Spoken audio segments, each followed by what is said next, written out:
Willkommen bei der Simplify Komplizen. Was können Sie machen für einen tiefen, gesunden Schlaf? Eine simple Idee. Behalten Sie Ihr Schlafzimmer komplett elektronikfrei. Kein Fernsehen, kein Smartphone, kein Radio, ein Wecker wäre noch gäbig natürlich. Aber alles andere hat in einem Schlafzimmer eigentlich nichts verloren. Das Schlafzimmer ist gedacht, um sich dort drinnen zu erholen. Und für das brauchen Sie keine Ablenkung.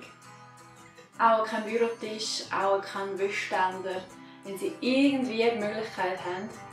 Und wenn es dann halt das kleinste Zimmer ist von der Wohnung oder vom Haus, dann tun Sie sich dort eine schöne, gemütliche, kleine Schlafoase erstellen. Schlafen Sie gut!